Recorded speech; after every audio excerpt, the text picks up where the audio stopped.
Bonjour à tous. Cette vidéo est destinée aux élèves de première de Sainte-Élisabeth. Il s'agit d'une vidéo sur l'utilisation de la calculatrice pour afficher les termes d'une suite définie explicitement. Alors voici un exercice typique à résoudre. On vous donne une suite qui est définie pour tout n appartenant à grand N par, et vous avez une certaine formule, un égale 0,5 n au carré moins 10.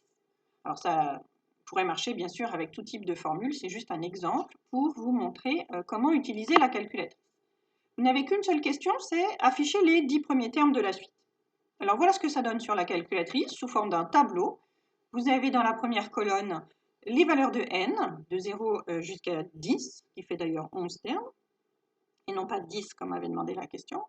Et puis à côté en bleu dans la deuxième colonne, les valeurs des termes, moins 10, moins 9,5, etc. Vous pouvez également les afficher de manière graphique, et voilà ce que ça donne. Donc vous avez l'axe des x horizontalement avec n, 0, 1, 2, 3, etc. Et puis verticalement l'axe des y. Alors j'ai un petit peu changé les échelles pour qu'on y voit quelque chose. Donc les y sont gradués de 10 en 10. Alors comment est-ce que j'ai obtenu ça avec ma calculatrice? Mais écoutez, je vais vous montrer sur ma calculatrice virtuelle qui se trouve ici. Vous avez dans la partie gauche ici le clavier et puis là l'écran de la calculatrice. Alors la première chose à faire, ça va être de passer en mode suite. Alors pourquoi on a besoin de passer en mode suite? Parce que vous voyez ici la touche là, f de x, si je clique dessus, ce sont les fonctions, f de x comme fonction. Maintenant, si je me mets en mode suite, c'est-à-dire que je vais cliquer sur mode, puis me déplacer avec mon curseur jusqu'au mot suite, valider avec entrée, je quitte ce mode de réglage, et maintenant je réappuie sur la touche F de X, vous allez voir qu'on n'a pas le même écran. On a maintenant l'écran du mode suite. Alors votre calculatrice est capable de traiter 3 suites, 1, 2, 3, U, V, W. Et elle est capable également de traiter 3 types de suites. Les suites de type N, les suites de type N plus 1 et les suites de type N plus 2. Aujourd'hui, dans cette vidéo, je vais vous montrer les suites de type N, qui sont les suites définies explicitement. Dans une deuxième vidéo, je vous montrerai les suites de type N plus 1, qui sont les suites définies par récurrence. Et les suites de type N plus 2, vous oubliez, ce n'est pas pour cette année, ça sera pour plus tard. Alors, on va régler donc notre suite U pour répondre à la question. La première chose à faire, c'est régler N-min. Vous avez vu dans le cours que certaines suites sont numérotées à partir de 0 et certaines suites sont numérotées à partir de 1 ou à partir de 42 si on a envie d'ailleurs. Alors ici, par défaut, quand on allume, c'est réglé avec un 1, mais dans notre exercice, nous, n appartient à grand N et grand N, ça commence à 0. Donc ici, il faut mettre la valeur de 0. Je valide avec entrée. Ici, dans U de n, je vais taper ma formule, 0,5 fois n au carré. N se trouve sur la touche ici à côté de alpha, n. Voilà, vous voyez, n, ça affiche un n. D'habitude, quand vous êtes en mode fonction et que vous cliquez sur cette touche-là, ça affiche un x. Ici, ça affiche un n parce que vous êtes en mode fonction.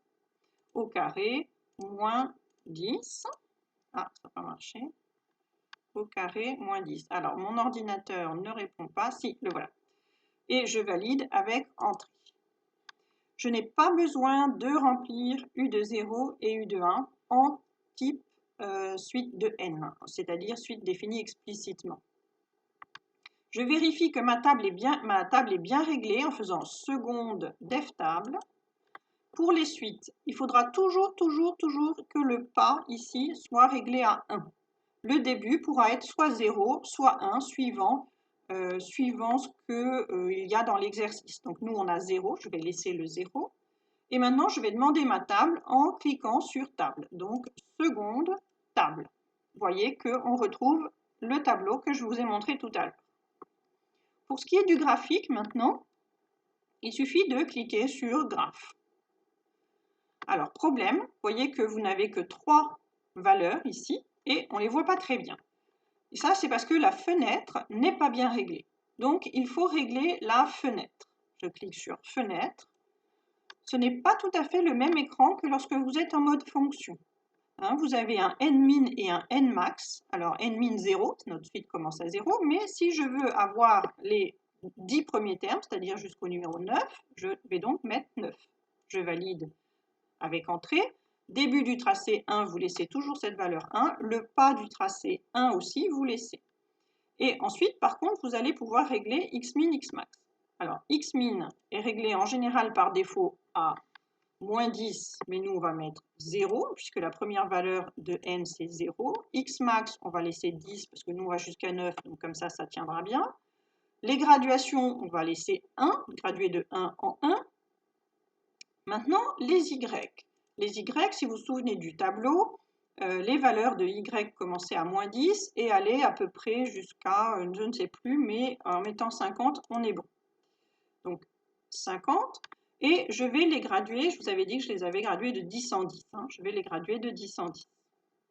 Donc ce que j'ai changé, c'est la graduation sur les y, le début des x, et j'ai également changé tout au début n-mix, min, n-max. Je reclique sur graphe et voilà le graphique que je vous avais annoncé. Donc vous voyez qu'ici, là, alors on ne voit pas très bien ce qu'il est dans le coin. Vous avez U0, U1, U2, U3, U4, 5, U6, U7, U8, U9. Voilà, à vous de jouer maintenant.